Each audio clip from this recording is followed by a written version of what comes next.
آج اپنے ورکر سعید احمد جان شہید مردان میں سب سے پہلے ان کے گھر گیا ہوں، اور جو ہمارے دوسرے ورکر لاہور میں شہید ہوئے ہیں فیصل عباس، ان کے گھر ہماری باقی پارٹی ممبرز گئے ہیں۔ ہم نے 1-1 کروڑ روپیہ اپنی پارٹی کی طرف سے ہم خود اکٹھا کریں گے ان دونوں کے لیے۔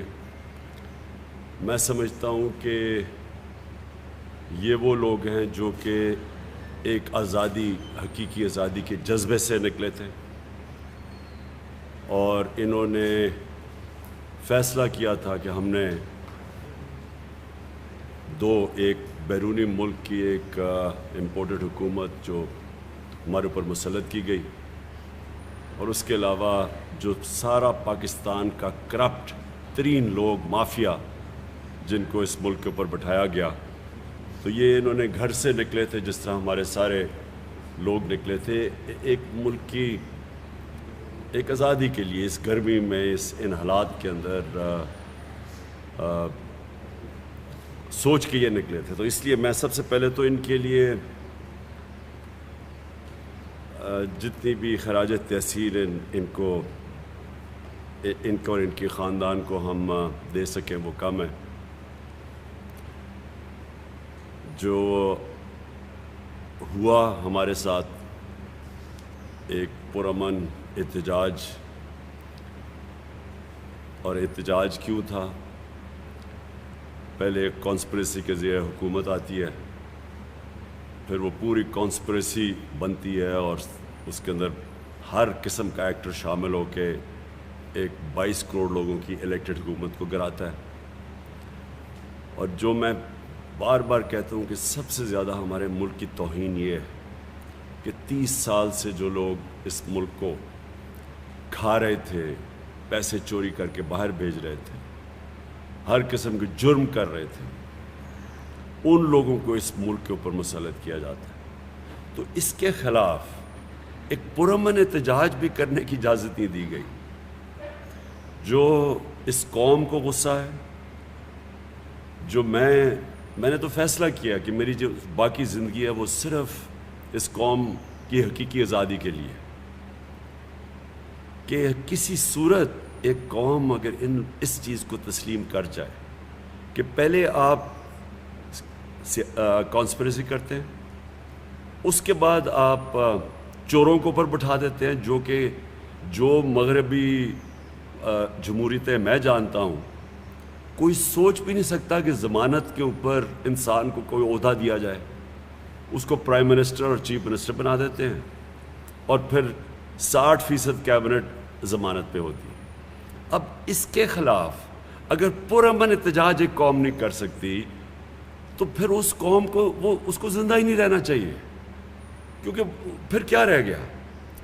ایک طرف کہتے ہیں جمہوریت ہے، جمہوریت کے اندر ہر دنیا کی جمہوریت میں آپ کو حق بنتا ہے احتجاج کرنے کا، پرامن احتجاج کرنے کا، وہ حق بھی نہ دیا جائے۔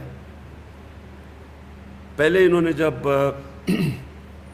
رات کے اندھیرے پہ حملے کیے، لوگوں کے گھروں میں گئے، پنجاب پولیس نے جس طرح ہمارے کارکنوں کے اندر نہ انہوں نے دیکھا عورتیں ہیں، نہ دیکھا بچے ہیں، جس طرح انہوں نے 2-2 3-3 بجے رات کے، صبح کے، یعنی گھروں میں گھسے۔ اس کے بعد ہم عدالت کے پاس گئے، اور پھر سپریم کورٹ کا ایک فیصلہ آیا، اور انہوں نے ایڈوائز کی کہ جناب یہ آپ کو، پولیس کو یہ نہیں کرنا چاہیے۔ انہوں نے یہ بھی رکاوٹوں کے اوپر بھی کہا۔ ہمیں یہ لگا اس کے بعد کہ اب تو ساری رکاوٹیں بھی ہٹا دی جائیں گی اور اب کوئی پولیس کی کارروائی بھی نہیں ہوگی۔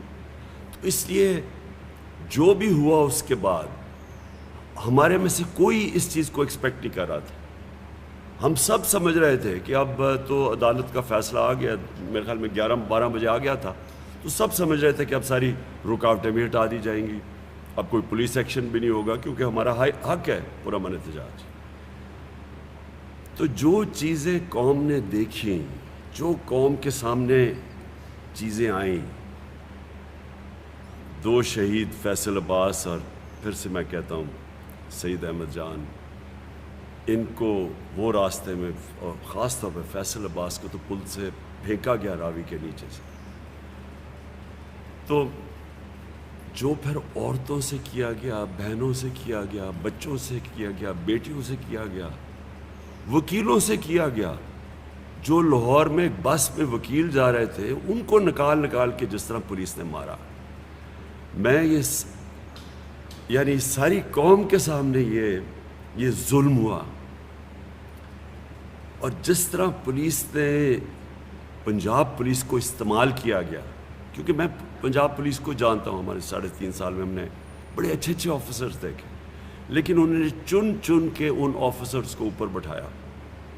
جو اسلام آباد کے آئی جی کو سزا ہونے والی تھی لاہور سیف سٹی کے پروجیکٹ کی کرپشن میں، اس کو واپس لے کے آئے شہباز شریف. انہوں نے چن کے لوگوں کو پلیس کیا اور ان سے پھر ظلم کروایا.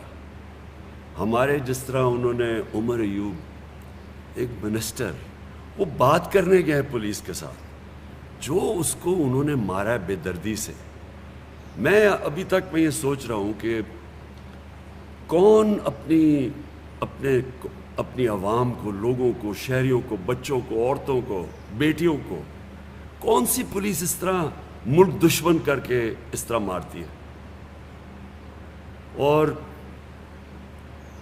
جیسے جیسے راستے میں ہمیں خبریں آتی گئیں، کیونکہ ہمیں بڑی دیر لگی، 20 گھنٹے لگے پہنچتے، اور خاص طور پہ جب ہم پنڈی اور اسلام آباد میں جب گھسے تو جس طرح عوام نکلی اور ساری رات عوام کھڑی رہی سڑکوں کے اوپر، میں حیرت تھی کہ فیملیز کھڑی تھیں، بچے تھے، بچے اٹھائے ہوئے تھے لوگوں نے. تو میں یہ جو پروپیگنڈا چل رہا ہے کہ ہم کوئی انتشار کرنے جا رہے تھے، میں بار بار یہ سوال پوچھتا ہوں کہ کیا کوئی اپنے بہنیں، بچوں کو، عورتوں کو لے کے جاتا ہے انتشار کرنے کے لیے؟ کیا لوگوں نے اپنی آنکھوں سے نہیں دیکھا کہ کس طرح کے لوگ نکل رہے تھے؟ جب شیلنگ کی گئی ڈی چوک کے اندر، بار بار شیلنگ کی گئی، دیکھا نہیں؟ اب تو سوشل میڈیا پہ تصویریں ہیں کہ کون لوگ تھے جن کے اوپر وہ شیلنگ کر رہے تھے، یہ کون سے دہشت گرد تھے، یہ کس طرح کی کون سی پولیس اپنے لوگوں کے اوپر اس طرح کرتی ہے. پھر جو لبرٹی چوک میں لوگ نکلے، وہ فیملیز نکلی ہوئی تھی لاہور میں، ان کے اوپر جو شیلنگ کی گئی، جو کراچی میں کیا گیا، جس طرح کا تشدد کراچی میں کیا گیا. یعنی کون سی ملک کی پولیس سے اس طرح کا ظلم کرواتے ہیں؟ یہ ہیں یزید کے ماننے والے لوگ، یہ ہیں ان کے فالوورز یزید کے، رانا ثناء اللہ، شہباز شریف، حمزہ شریف.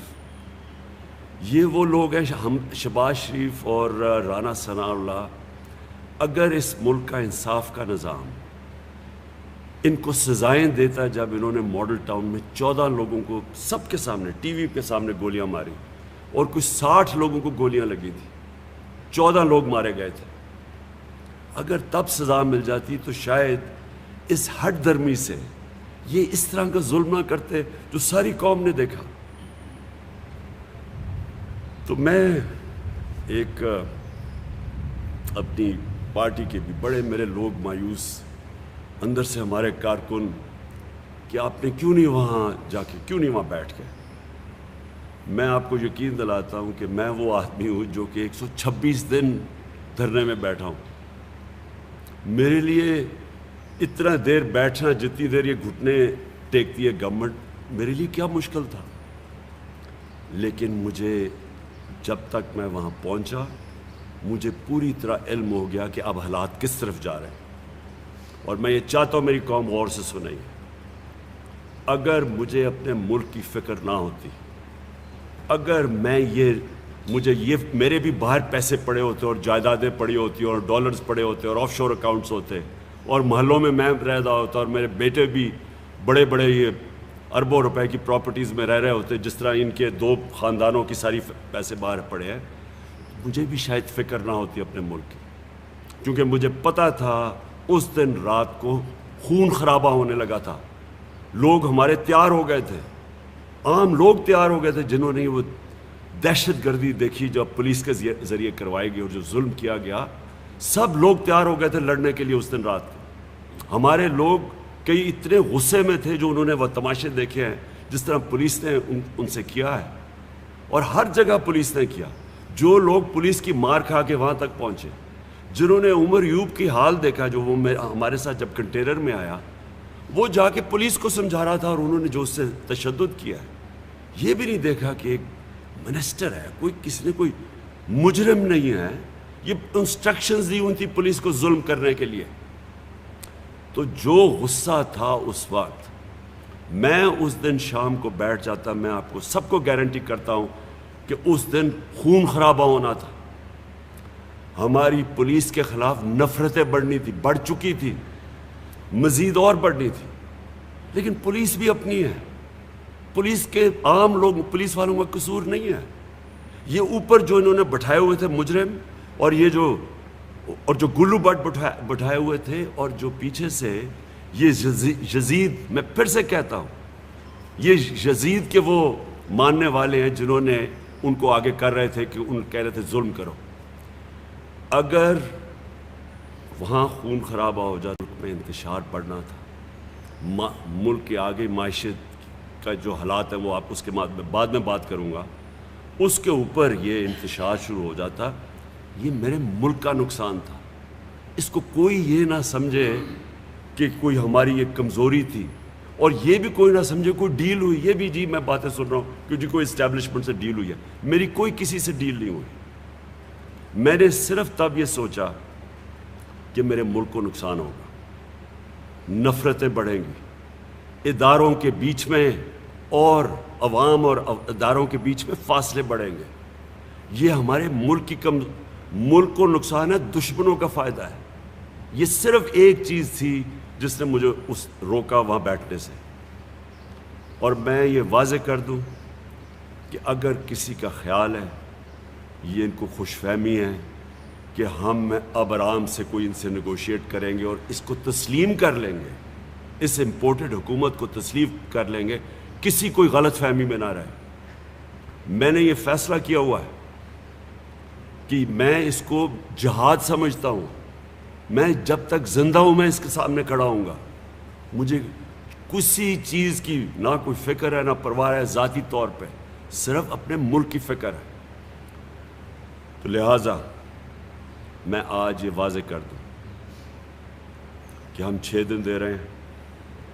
اس کے اندر اگر انہوں نے نہ اناؤنس کیا، انہوں نے نہ واضح طور پہ اناؤنس کیا کہ کب یہ ڈیٹ اناؤنس کریں گے الیکشن کی، انہوں نے واضح طور پہ یہ نہ بتایا کہ اسمبلیز ڈیزالو کر کے ڈیٹ کب اناؤنس کریں گے، یہ میں اب پھر سے نکلوں گا. اور میں آپ کو واضح کر دوں کہ اب ہم نکلیں گے تیاری کر کے. ہماری کسی کی تیاری نہیں تھی. جس طرح کہ پولیس کا ہمارے اوپر حملہ ہوا، کوئی بھی تیار نہیں تھا اس کے لیے. ہم سارے جب خاص طور پہ جب سپریم کورٹ کا ایک آرڈر چلا، جب ہم نے تو سوشل میڈیا کے اوپر ہی دیکھا، ہم سب کو یہ لگ گیا کہ اب راستے کھل جائیں گے اور اب کوئی مسئلہ پولیس کا نہیں ہوگا. لہٰذا کوئی تیاری نہیں تھی. جو ڈی چوک میں بھی لوگ تھے، اچھا ڈی چوک میں یہ کہتے کہ جی ریڈ زون میں چلے گئے. لوگوں کو کیا پتہ، انہوں نے ہم سے پرمیشن مانگ رہے تھے کشمیر روڈ کی یا سری نگر ہائی وے کی، ہمیں پرمیشن ہی نہیں مل رہی تھی.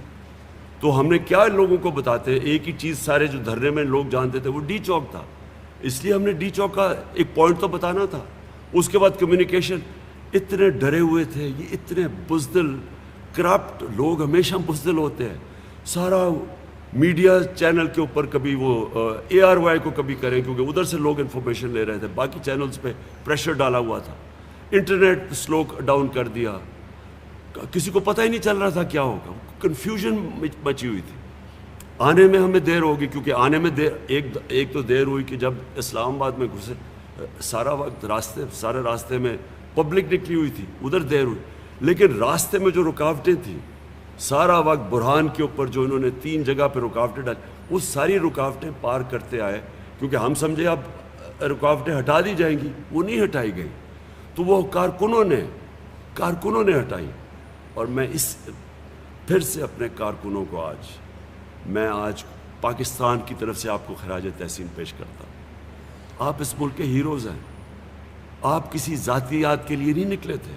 آپ اپنے ملک کے لیے نکلے تھے, اس ملک کی حقیقی آزادی کے لیے نکلے تھے. اور جو جذبہ جنون میں نے آپ سب کا سارا راستہ دیکھتا ہوں, 20 گھنٹہ میں نے آپ کو دیکھا ہے, میں آپ کو سلام کرتا ہوں اس قوم کی طرف سے. اور جب ہم وہاں پہنچے اور جو پھر وہاں ڈی چوک میں ہمیں خبریں آتی رہیں, وہاں تو عام اسلام آباد کے شہری نکلائے تھے, وہ تو سارے فیملیز باہر نکلی ہوئی تھی. ان کے اوپر انہوں نے پوری طرح تشدد کیا, جس طرح کی شیلنگ کی گئی, اور اس شیلنگ سے جو جتنے لوگ انجر ہوئے, جتنے زخمی ہوئے, جو ہسپتالوں میں گئے, جو شدید شیلنگ, اور اس طرح کی شیلنگ اور اتنی دیر تک کون ایسے کرتا ہے. اور پھر لوگوں کو دیکھیں, لوگوں کا رد عمل, وہ پھر واپس آتے گئے, شیلنگ کے باوجود لوگ آتے گئے, وہاں خواتین کھڑی تھی آخر تک. اور ہم لیٹ پہنچے, پھنستے گئے راستے میں رکاوٹوں کی وجہ سے. اور جو پھر ہمیں آخر میں جب تک میں پہنچا, تو اس لیے میں یہ اپنے لوگوں کو یہ بتانا چاہتا ہوں کہ اس کو کوئی کمزوری نہ سمجھے, صرف اور صرف اس لیے کہ اس وقت مجھے پتہ تھا کہ اب یہ انتشار کی طرف جانا ہے, اور اس کی وجہ سے میں نے یہ 6 دن دیے. اب ان 6 دنوں کے اندر میں نے آج چیف جسٹس آف پاکستان کو خط لکھا, اور میں نے ان سے یہ سارے سوال کیے کہ کیا ایک جمہوریت کے اندر ایک پرامن احتجاج کرنے کا ہمارے پاس حق ہے یا نہیں ہے. یہ فنڈامنٹل رائٹ ہے ایک شہری کا. کیا اس طرح کا آگے اگر ہم کوئی احتجاج کرتے ہیں, اور خاص طور پہ ان چوروں کے خلاف, اور یہ جو اب حرکتیں کر رہے ہیں, جو اب اسمبلی میں یہ کروا رہے ہیں, یہ بالکل غیر آئینی چیز ہے کہ آپ اوورسیز پاکستانی اس کا حق لے لیں صرف اس لیے کہ آپ کو ڈر لگا ہوا آپ الیکشن ہار جائیں. یہ سارے جو آپ حربے استعمال کریں گے, میں اپنی عدلیہ سے پوچھتا ہوں کہ کیا آپ سمجھتے ہیں کہ ہم اب یہ چپ کر کے بھیڑ بکریوں کی طرح یہ سب مان لیں گے چیزیں؟ اور اگر ہم یہ اب سمجھتے ہیں تو یہ تو ملک کو خود ہی ہم دھکیل رہے ہیں ایک بغاوت کی طرف. کیونکہ اس کا اگلا سٹیپ کیا, اگر آپ کسی کو پرامن احتجاج نہیں کرنے دیں گے تو ان کے پاس پھر کتنے راستے رہ جائیں گے. تو اس لیے میں نے چیف جسٹس صاحب ان کو بھی آج خط لکھا ہے کہ کلیئر کریں پوزیشن, کیونکہ انہوں نے اگر 6 دن کے بعد نہ کیا, میں پھر کال دوں گا قوم کو. اور میں آپ کو یقین دلاتا ہوں کہ جب 6 دنوں تک ہمیں پتہ چل جائے گا کہ ہمیں کیا ہمارا پاکستان کا سپریم کورٹ ہمارے فنڈامنٹل رائٹ کو پروٹیکٹ کرتا ہے یا نہیں. میں تو حیرت یہ ہے کہ جس طرح وہ سوشل میڈیا پہ چل رہا ہے, وہ وکیل ایک بس کے اندر ہیں, اس میں عورتیں بھی ہیں, ان کو نکال کے جس طرح مار رہے ہیں. یہ کبھی کسی نے اس طرح کی چیزیں دیکھی ہیں؟ یعنی میں ابھی تک حیران ہوں کہ کون سا انصاف کا نظام اس چیز کو اجازت دیتا ہے. اور یہ لوگ, ساری قوم کو اب پتہ چل جانا چاہیے کہ حق کے اوپر کون کھڑا ہے, کون اس ملک میں ظلم کر رہا ہے, کون اس ملک کے اندر ایک ملک کی حقیقی آزادی کے لیے کھڑا ہے, اور کون اس ملک کے لیے کرپٹ نظام کو بچانے کے لیے ہر سطح پہ جانے کے لیے تیار ہے, اداروں کو آپس میں لڑانے کے لیے, عوام کو اداروں کے خلاف کرنے کے لیے تیار ہے, نفرتیں پھیلانے کے ایک پولیس کے خلاف جو لوگ تیار ہیں. دوسری, اب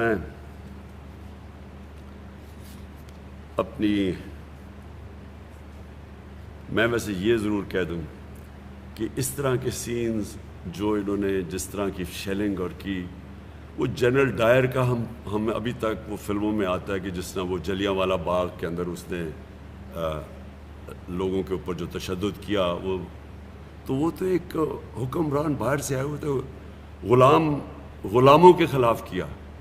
ایک آزاد قوم میں جس طرح کو پولیس کا اور انہوں نے استعمال کیا ہے. اچھا جی, میں اب آنا چاہتا ہوں دوسری چیز کے اوپر, آئی ایم ایف کے پریشر کے میں آ کے انہوں نے 30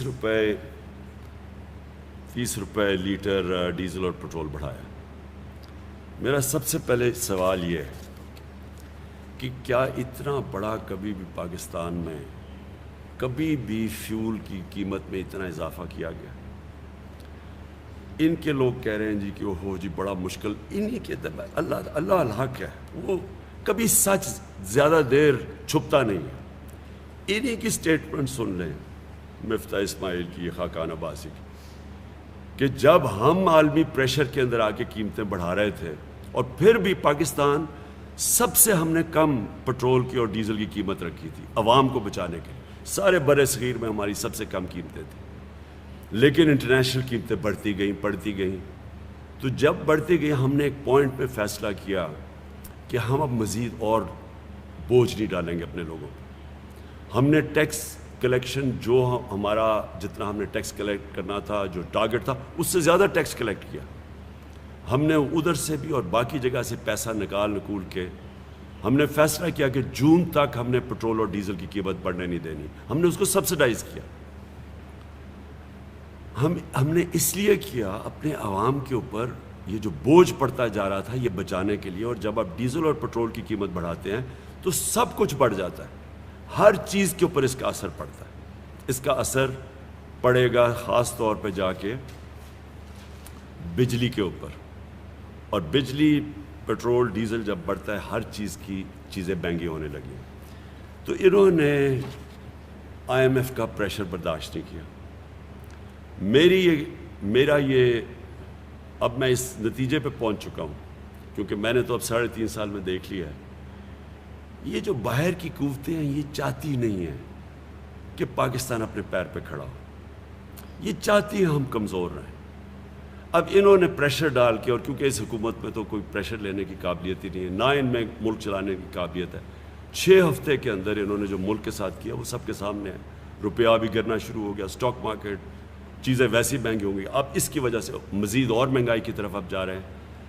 تو میں یہ ان سے سوال پوچھتا ہوں کہ کیا اب ان کو نہیں پتا کہ اس ملک کے اوپر اب کس طرح کا پریشر پڑے گا، عوام کے اوپر؟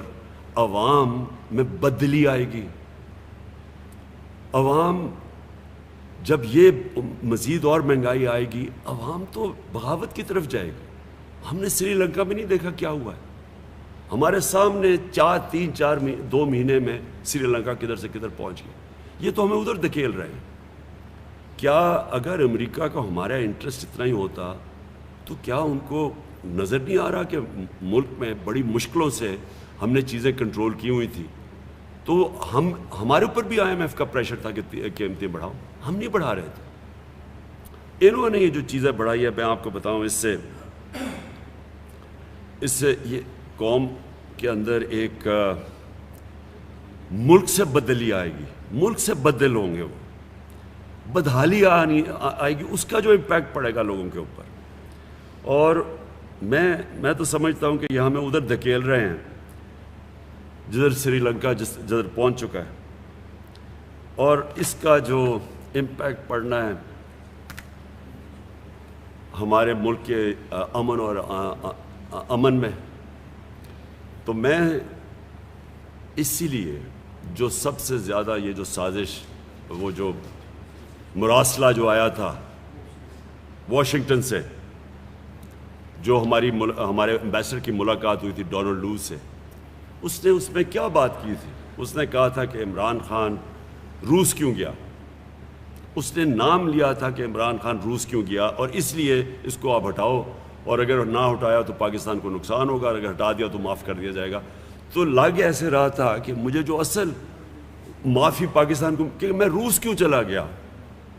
پہلے تو میں یہ واضح کر دوں کہ روس سارے ہمارے جتنے بھی اسٹیک ہولڈرز تھے، فورن آفس تھا، یہ عسکری قیادت تھی، سب کی مشاورت سے میں گیا تھا، اور میرا مقصد روس میں جو ہم نے جو ان سے ڈیلز کی تھی، سب سے بڑا مقصد یہ تھا کہ ہم لوگوں کے اوپر، روس اس وقت 30%، اور ابھی بھی اگر یہ چاہیں ہندوستان نے روس سے 30% کم قیمت پہ خریدا ہے تیل، ہم بھی وہی ڈیل کر رہے تھے۔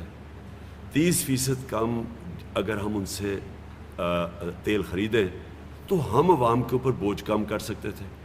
ہم نے آگے سبسڈائز کیا ہوا تھا، ہندوستان نے کم کر دیا بوجھ، انہوں نے قیمتیں پتہ نہیں 15 یا 25 روپے انہوں نے اپنی ڈیزل اور پٹرول کی قیمت کم کر دی، کیونکہ وہ روس سے لے رہے ہیں۔ اب میرا جو مسئلہ ان کو کیا ہے، ہندوستان آزاد قوم ہے، ان کو اجازت ہے، اسٹریٹجک کہلائے، ان کو اجازت ہے روس سے وہ تیل بھی خریدیں، ملٹری اکوپمنٹ بھی خریدیں۔ ہمیں کیوں نہیں اجازت؟